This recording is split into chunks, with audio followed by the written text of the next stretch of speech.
Jai Shri Mataji.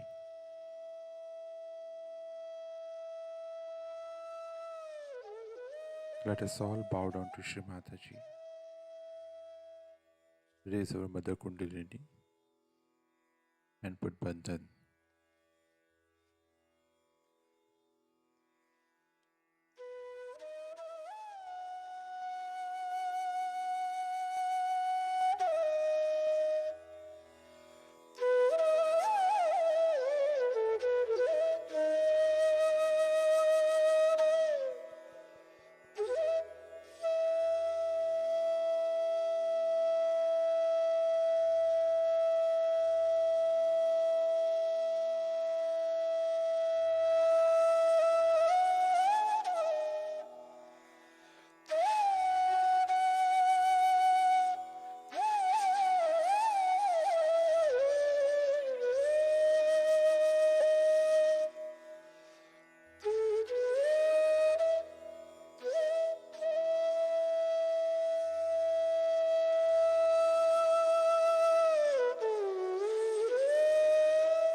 Shri Ganesh Mantra.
Let us now listen to Shri Mataji's speech.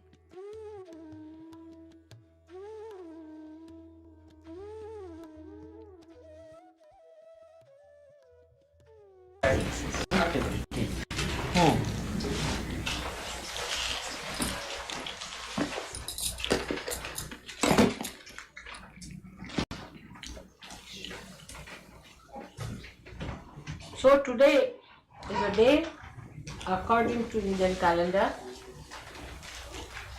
called as Parivartani Ekadashi. Now today is the 11th day of the moon. 11th day is Ekadashi. Also in Sahaja you know about Ekadasha Rudra, which is here, which will ultimately destroy all those things which are not required anymore. That is Ekadashi here. That's the 11th. But today is a special day where we are going to use the power of Ekadasha to do the parivartan, means the transformation. It is not for destruction but for transformation. It's such a day to be here in New York where we use the destructive powers for the transformation of human beings. So it's a very great day today that we are going to transform people by the manifestation of the Ekadashastra. And they are 11 placed over your forehead here, and you know how they work out. So these 10 come out of destructive powers of the world. World has got 10 destructive powers also. Out of those 10, the destructive part settles down here. So when a person is on his destruction, say for example a cancer is setting, then you might feel a throb here at the apex of your world, the throb. And it doesn't logically means that if there's a throb, there's a cancer. But if there's a cancer, there will be a throbbing here going on. That means the force of life is trying to push it. But the obstruction there starts accumulating on both the sides. And in the center is the center of Vishuddhi, of the Virat, where Sri Krishna has become the Virat, the great primordial. So this is the 11th part of destruction. He has a power called Samhara Shakti, by which he kills people. So before killing them and finishing them off, in the compassion of your mother, we have to first try to transform them. If they cannot be transformed, then it's all right. Then Ekadasha takes over. So these 11 very great destructive powers will be used by the Kalaki, the one who is going to manifest on a white horse. Before that, today is a very great day, that these powers we are going to use for transformation. Now, how can destructive powers be used for transformation? First of all, when people know that there are destructive powers manifesting, they start fearing. They get afraid that we will be destroyed, so we must take to God. That's one of the ways. Secondly, if a person comes to know about any destructive disease like cancer, he wants to find out a method. And there is no method available on a human level. So then he thinks of God and wants to come nearer. The fear brings him closer to God. He depends on God more than on his rationality, than on his ego or something. And he wants to depend on God's powers to cure him or to save him from this destruction. Because he is now on the brink of destruction. As soon as cancer is set in, he knows that there's no end to it and he has to be destroyed. So this is another way the people take to transformation, to change their attitudes, to change their value systems. I have known of many husbands or wives who got cancer and their counterparts became very mild, gentle, kindly, romantic. They tried to give all the love, all the protection, all the good things to a person who is going to die now of Ekadashi. So a kind of a transforming temperament starts coming in a man, that he sees that the person with whom he has lived all his life is now going to be no more. So a kind of beautiful feelings towards the person of giving whatever you have beautiful within you starts. And that's how people develop another kind of personality which was never apparent before. So all the harshness and the aggressiveness drops out and all the sweetness starts pouring in.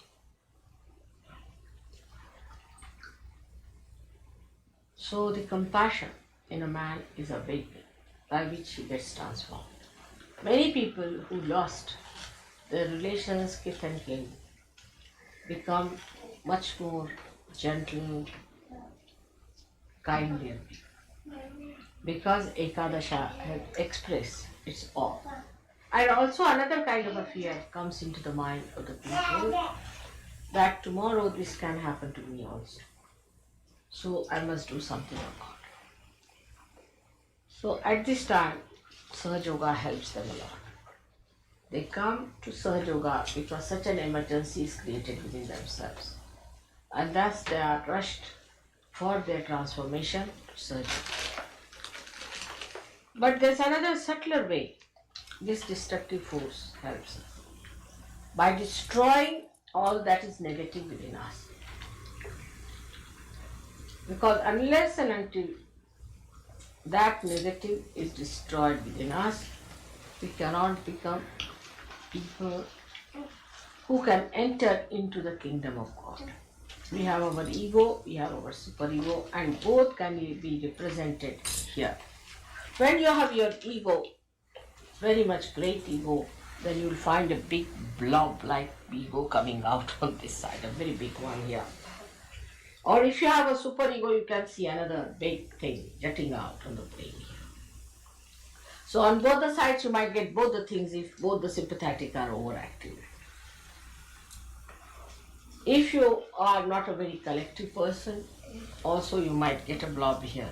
So you might get all the things filled up with your ego, superego, and this Virata's center again blown up in a way that a person develops a face like a monster sometimes. This portion becomes too big, thick, jutting out.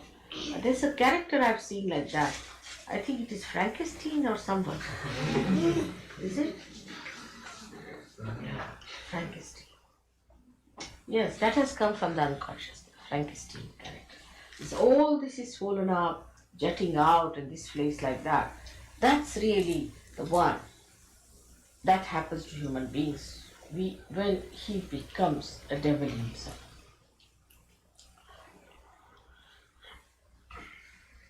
So this is how the Ekadasha works within us to destroy our negativity within us. In India, so many people fast on this for atonement.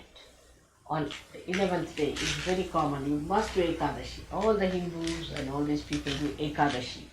That is, the 11th day they don't eat anything at all.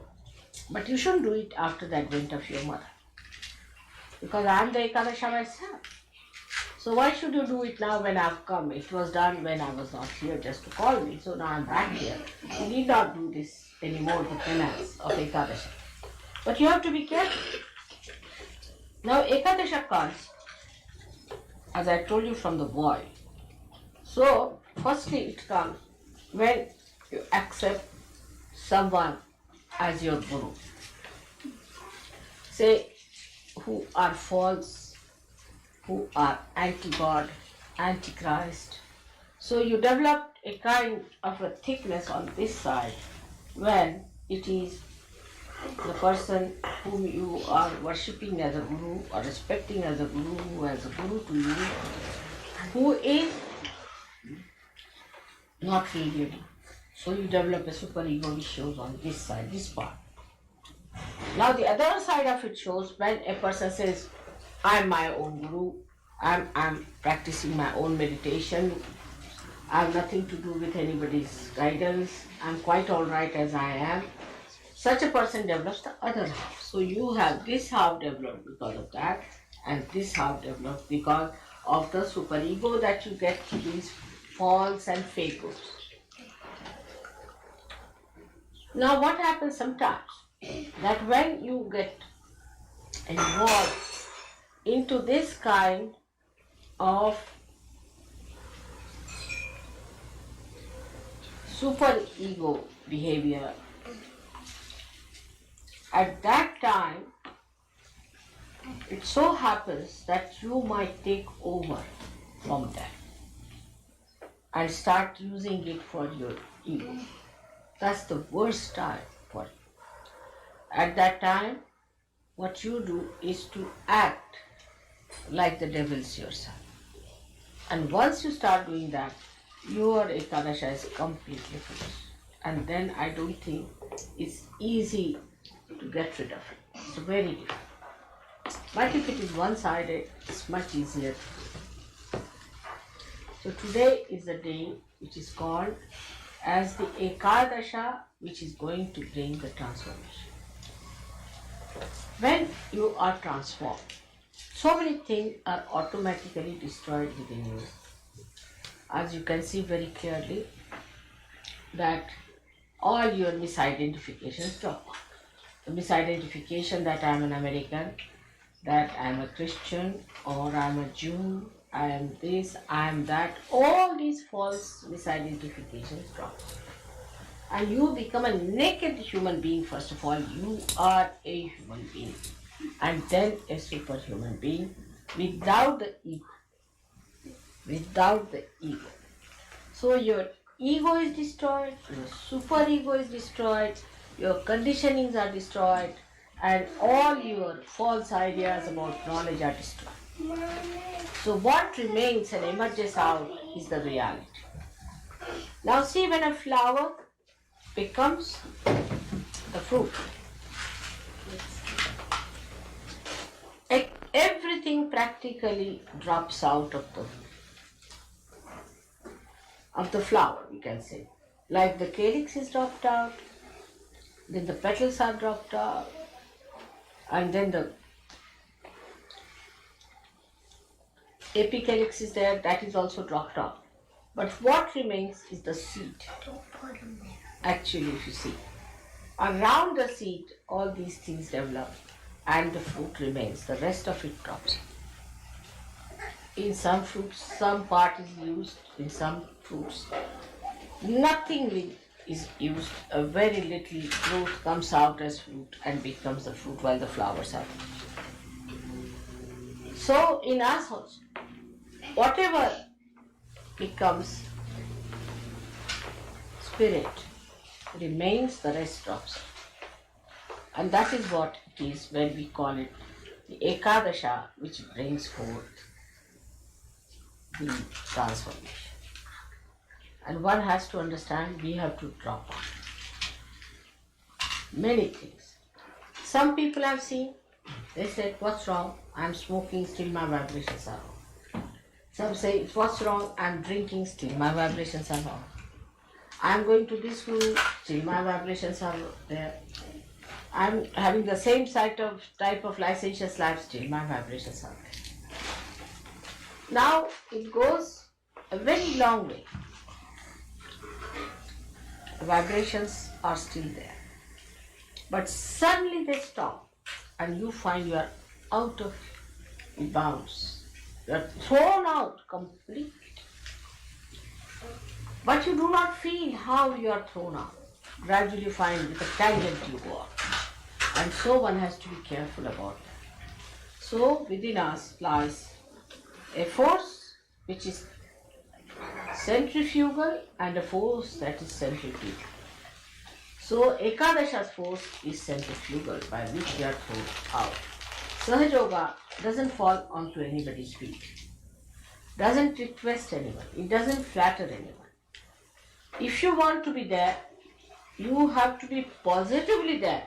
And if you don't want to be there, it throws you much faster than what you want. That's the trouble with Sahaja Yoga is. And this is the loophole of the Sahaja Yoga, which I must tell you as a mother, that it's very anxious to throw you out. I'll tell you, when Christine, just now she told me also, got engaged to Michael, half of them were thrown out. because they had a conception that you must have a romance before marriage. Without a romance, if you have a marriage, then there should be no marriage. I don't know on what conception it's based. But if you have the romance before the marriage, what's the fun of having the marriage? I mean, it's like if you have to give somebody a present, you hide it, you say keep it to that date, and then give the surprise to the children.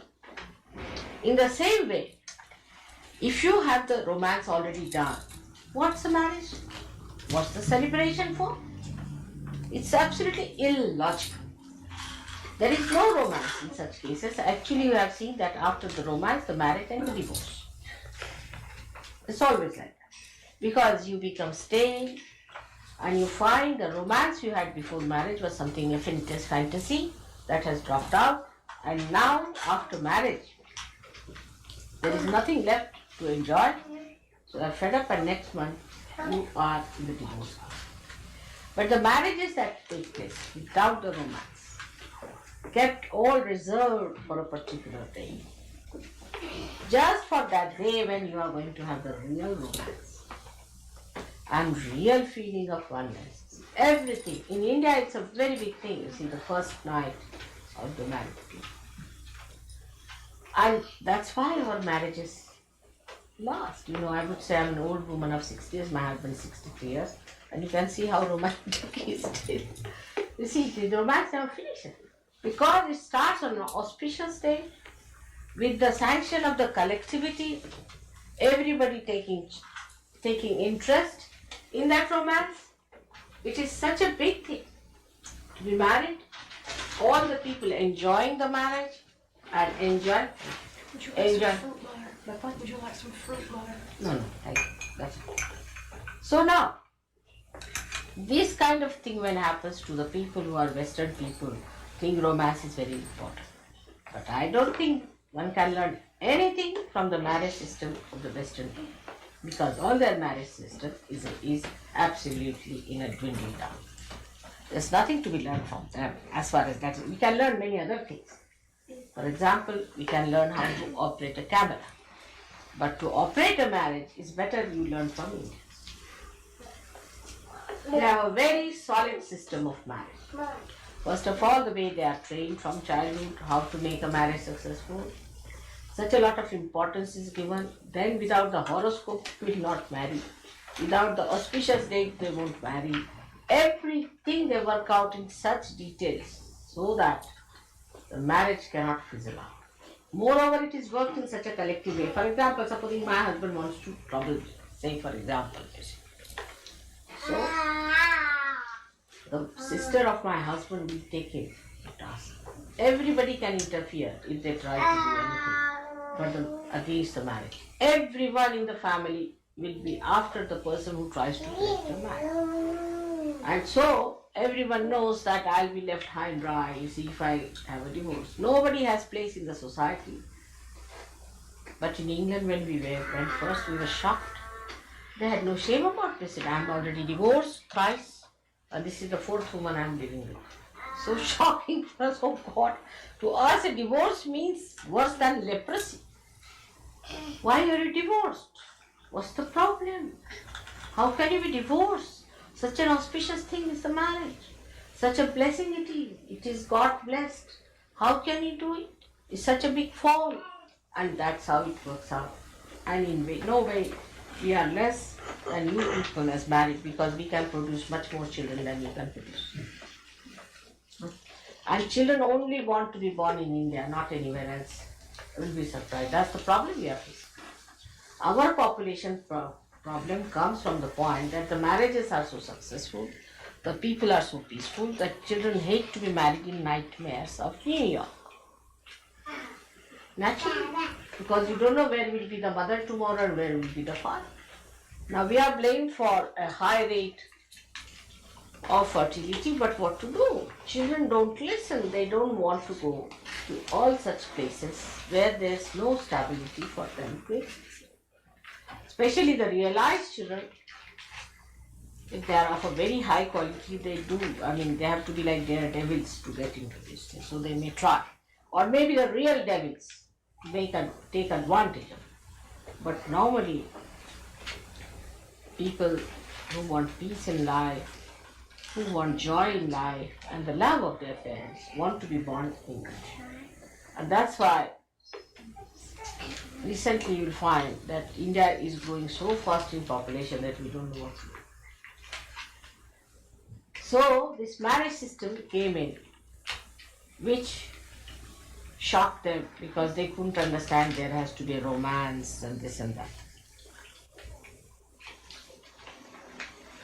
Now the more understanding of Ekadasha should be there, that we should not allow it to be built within us in any way, because these are self-destroying things. It starts with doubting.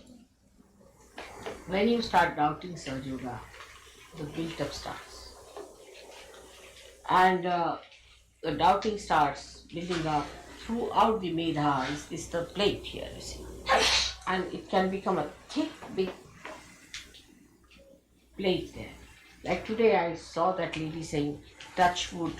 You see, touch wood means this wood. You see, touch wood means there should be no wood here anymore, you see. Or you can say touch stone. If you say something like a bragging, you say, no, touch wood. I am not meaning that. I mean, people are quite conscious. Unconsciously they say, but they are quite conscious not to say something that would sort of give an idea of boastful nature or something bragging or something big, so that it may go wrong. So they say touch wood, this is the wood. You say Ekadasha. So we are quite conscious of this force building within us, and now we have to be conscious that this force is going to transform. So today we are going to pray that this force has to transform America through its capacity to frighten people so that they come to Sahaja Yoga. Because when things have reached this stage of ego, then when people say, what's wrong? Like in England, when I started talking first, they said this is Victorian woman out of date, absolutely useless.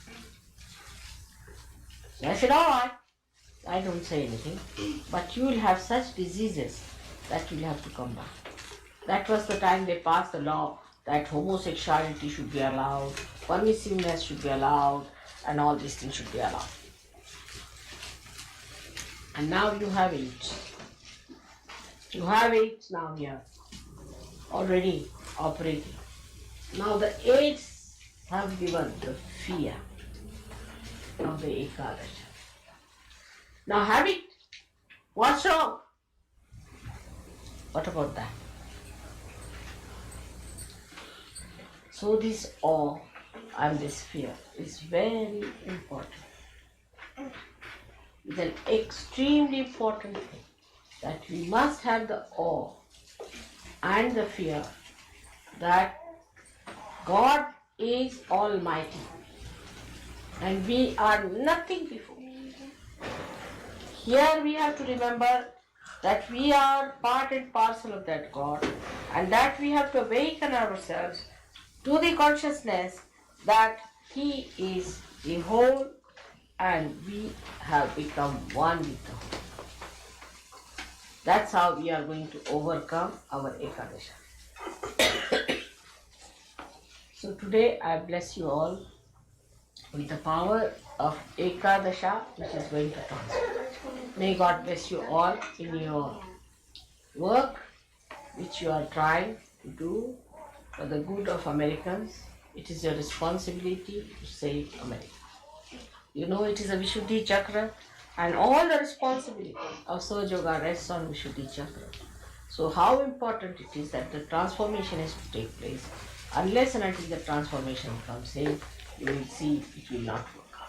You cannot talk to people, you cannot communicate with them. So you must pray that transformation process must start, must trigger, and must gallop, and must go on spreading like wildfire.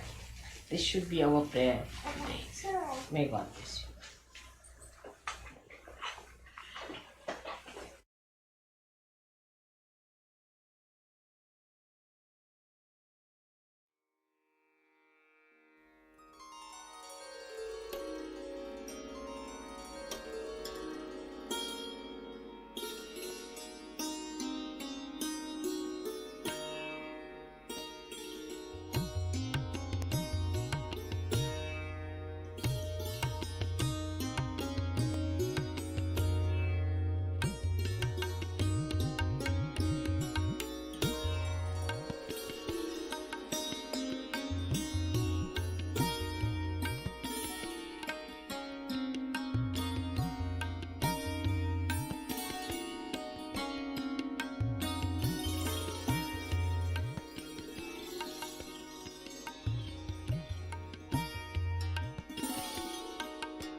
महामंत्रास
Thank you, Shri Mataji.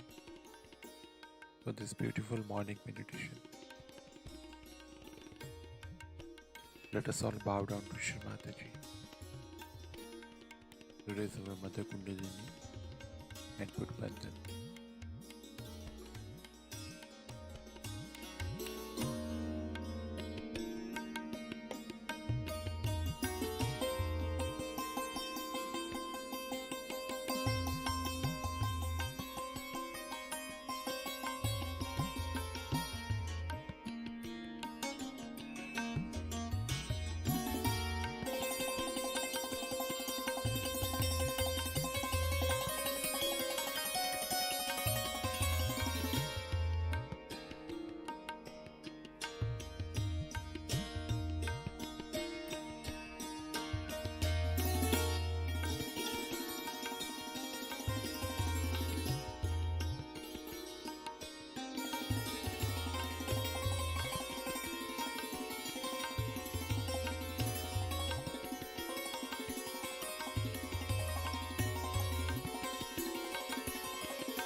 We will continue with our morning meditation tomorrow morning, same time. Jai Shri Mataji.